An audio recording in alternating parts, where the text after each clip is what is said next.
What's up, guys? It's Rick from Rick's Rock School back for another Coheed lesson.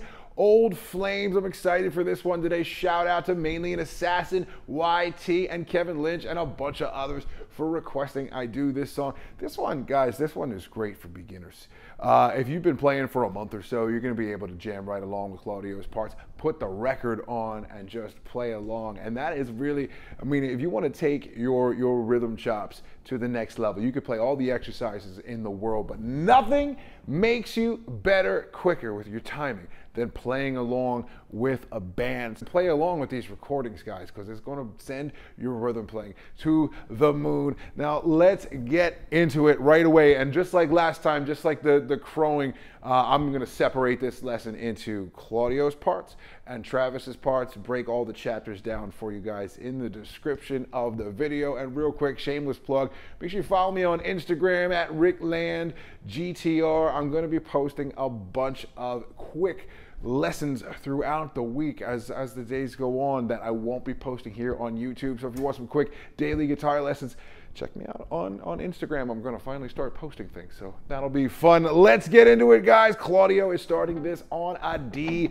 power chord, and we're going to do one open D power chord, and then we are going to palm mute. Think like that Tom Petty Cars eighth note, that 80s eighth note power chord rhythm thing that they had going on that kind of made a lot of that 80s stuff so great.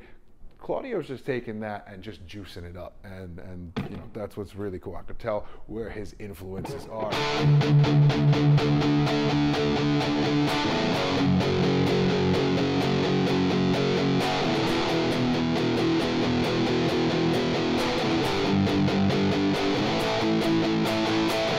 So let's get to this. This is the D power chord, 5th fret of the A string, 7D, 7G. That is our movable power chord shape. We're going to move that all around. The D chord to the F sharp. And each of these are going to get 2 measures, but you're going to go open and then mute. 1, 2, 3, 4. 1, 2, 3, 4. 1, 2, 3, 4. 1, 2, 3, and 4 to the E. Open E. 2nd fret A, 2nd fret D. I'm doing that with just my first finger. 1, 2, 3, 4. 1, 2, 3, 4. Now we're going to get 1 measure of G and 1 measure of A. So 3rd fret to the 5th fret. And see, when we get back to D, it sounds like we're back home again, and there's a reason for that. There's a science behind this, and if you're going to start writing your own riffs, I'd like to teach you that science so you can really understand, you know, not just learn these songs, but understand why they sound the way they do. So check this out. We are in the key of D, and the key of D goes like this. You have a D note, E, F sharp, G, A, B, C sharp, and D. And D, being the one, being the root, is going to give us this happy home feeling, this feeling of resolution that, believe it or not, your ear begs for. Whether you know any theory or not, your ear is listening for this resolution. The happy resolution is on the 1 chord, and I preface that, you know, I make sure you go the happy resolution of the 1 chord. There are 2 chords we can get that resolute sound, and that's going to be the 1 chord and the 6th chord. We're going to talk about the 6th chord a little later on in the lesson, but we have our 1 chord here, D. Then it's going to go to F sharp, and F sharp is the 3 chord. You can hear the 3rd chord is the darkest chord in any key, Phrygian mode. If we just go between an F sharp and a G back and forth, get that impending doom, Jaws, some kid is gonna get eaten by a great white seal. Gotta love it. And that's your 3 chord. Your E is your 2 chord, Dorian mode, also minor, not quite as dark as the 3 chord, but dark enough, still heavy chord. Then we have our 4 chord and our 5 chord, the G and the A, 4 to 5, and that is going to be major chords again.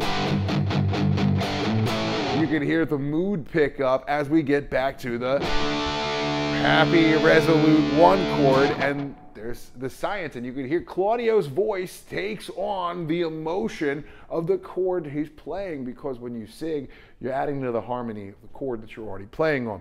So when you sing over a D chord, everything that you say, everything that you sing, it's gonna sound super happy, but over F sharp, things are not quite as easy as they once seemed, to quote the great Stewie Griffin, who, by the way, that episode of Family Guy where Stewie has a guitar and he starts going through all the chords in the key of G is like the best example of somebody teaching a music theory lesson that has ever existed on TV. So check out Stewie Griffin's version of that. But the D chord and the 3 chord, we get dark again, heavy, happy, happy, happiest. And there's the science behind that whole riff there. That's also what he's gonna play in the chorus. We're just gonna open that up. So we'll get to that in a second. Before the chorus though, the pre-chorus, Claudio's gonna play a G and hold it open, and an A and hold it open. And then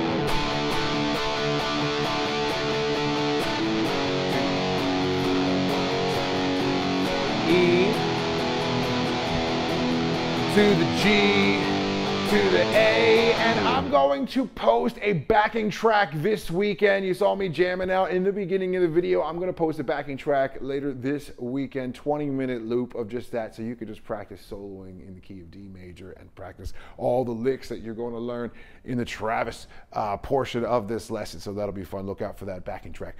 So that is it. That is it for your intro, your pre-chorus, and your chorus. There's one more Claudio part, and it's the bridge. And this is where we introduce the 6th chord and where we introduce minor resolution. Things can end happy, or they can end sad, or they can end unresolved. Those are, to boil it down as simple as possible, those are your 3 choices. We know that D in this key is where you get that happy resolution. B minor, or the B power chord, which will take on the form of B minor, the 6th chord, is where you're going to get the sad ending. Listen to this. That's a serious chord in this key, that 6th chord. And Claudio's about to play a serious chord here in the bridge. Check this out.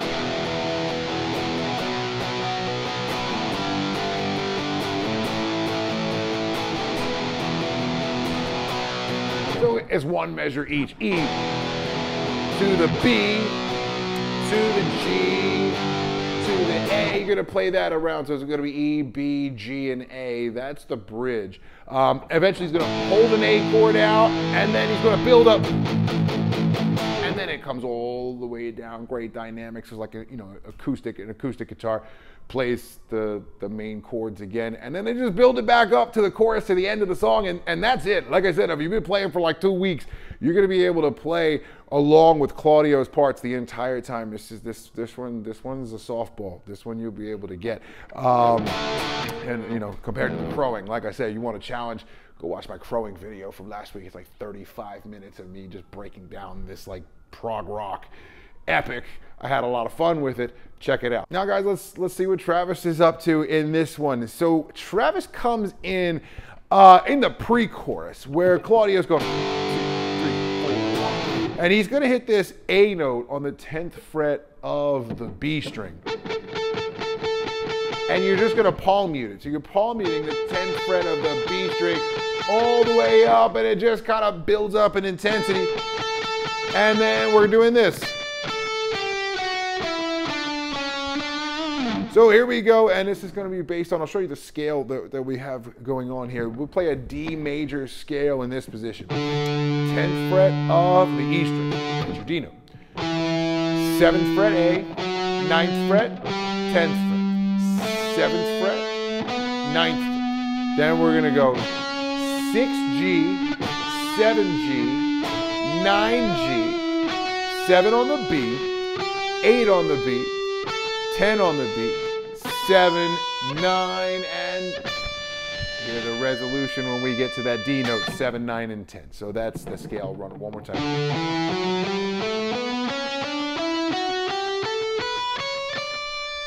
You're also going to learn a lot here in how scales not only move vertically like that, but how we move horizontally. He does a good deal of both. He does here. So based on that scale position that I just showed you, we're going to learn what he's playing in the chorus. So we go.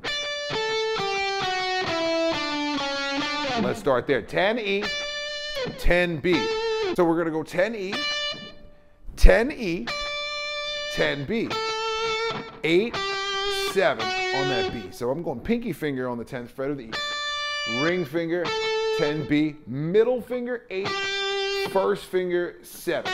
So we go ring finger, 9G, first finger, 7. Move that same finger back to the 6th fret, to the C sharp. So we'll go. And then back to the 7th fret. Twice. Now he's gonna do a little. No, this next lick. Before I show you where it may have came. Before I show you where it may have came from, check this out. If anybody has, I'm just give a second. If you got a guess, take a guess now. I'm gonna tell you where I think the influence came from.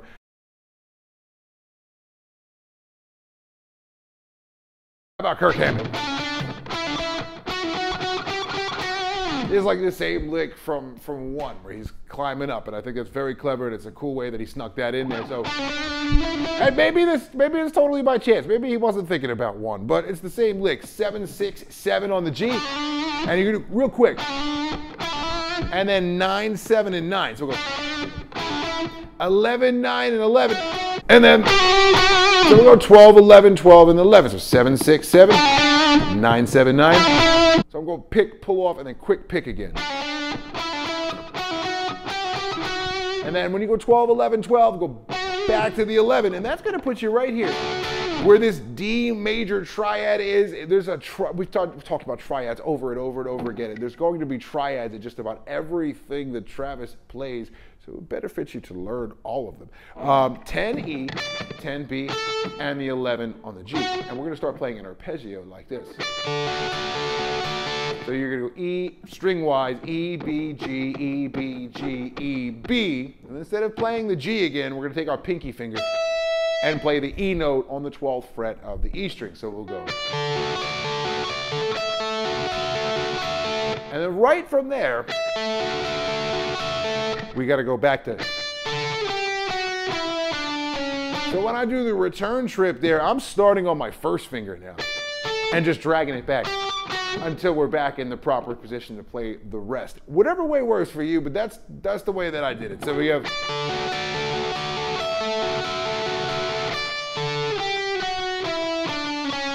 All back into the.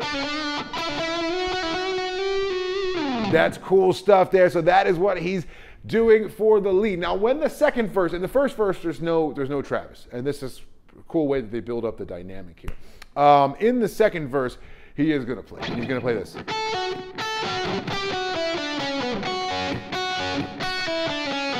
So let's start there. 5th fret of the E string to the 7th fret of the B. So we go 2 quick ones. Now here's a scale run.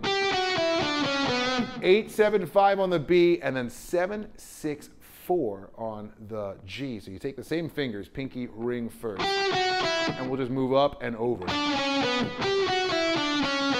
And then we're going to do this. So we have 2 on the E, the F sharp, and 2 on the B, and we'll go. And then 2nd fret E, open, 3rd fret B, 2nd fret, open. And then we stay on that 2nd fret of the G to the 2nd fret of the D. Open G, 4th fret of the D.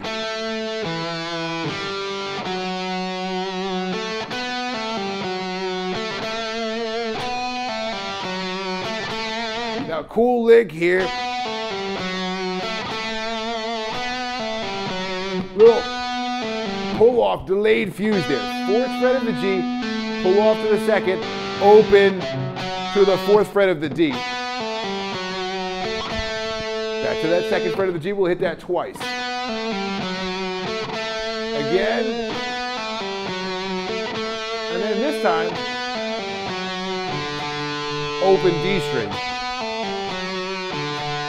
And then we're going to start from that open D. Like I said, we're going to learn some horizontal D major scale here. Open D, we'll go like this.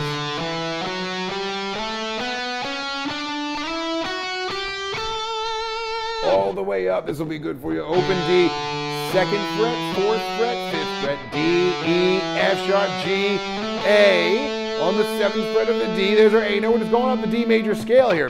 B, C sharp, D, E, F sharp, G, A. It's going to stop on the A, and then they're playing the power chords for the pre-chorus again. And then we're back to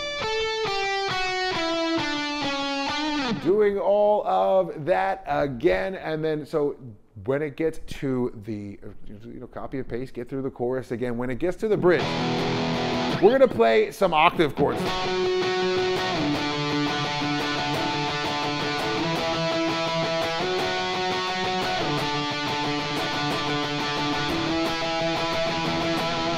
Playing some octave chords here. F sharp, that's the 9th fret of the A and the 11th fret of the G.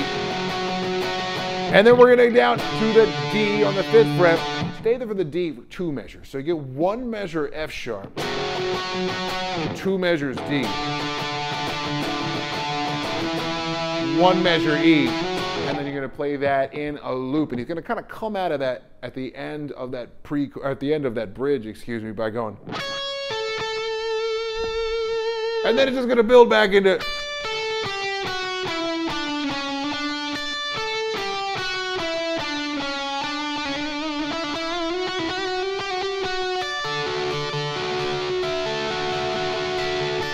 All of that, but there is this really cool string skip pull off lick that he's going to play in the middle of that final chorus here. Check this out.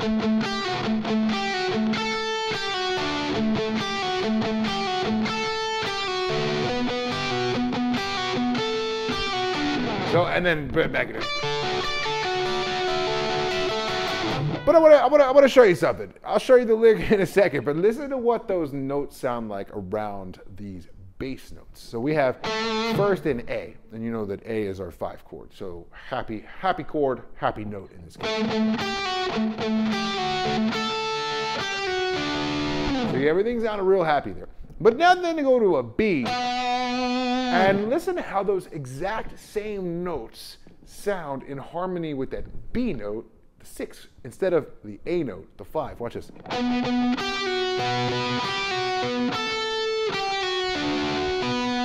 The same lick sounds sad. Wait.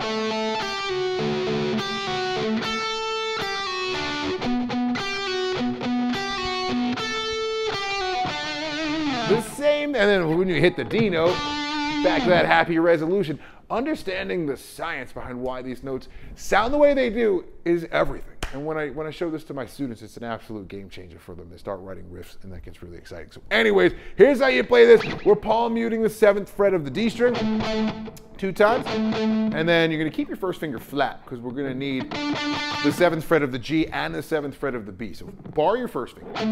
Palm mute that 7th fret of the D, the A note, twice.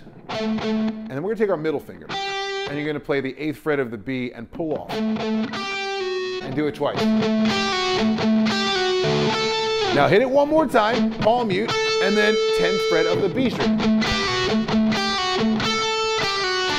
And then you're going to pick and pull off 8 to 7, and then 7G.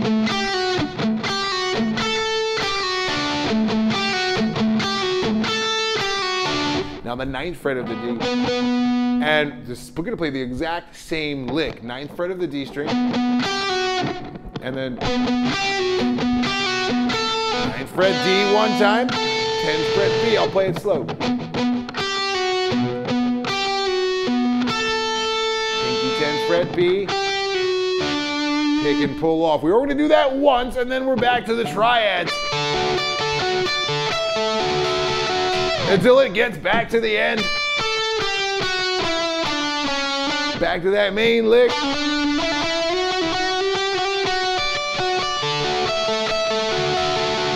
Love it. And again, guys, it's going to cover all the fundamental elements of Travis's lead style. The triads, the movement, the scale movement, both vertically and horizontally, and how he serves the song. I can't say it enough. If you're a lead guitar player, serve the song. Ask yourself when you are in the studio with your band, Am I serving to just make myself look good, or am I serving to make the whole band look good with what I'm playing? And if it only makes you look good, you've done something wrong. And as for Claudio's parts, like I said, if you're playing for like 2 weeks, you're gonna be able to jam along to a Coheed song, and that's so cool. That should give you so much confidence and so much fire to keep going. And remember, guys, as always, it's supposed to be fun. Have fun with it.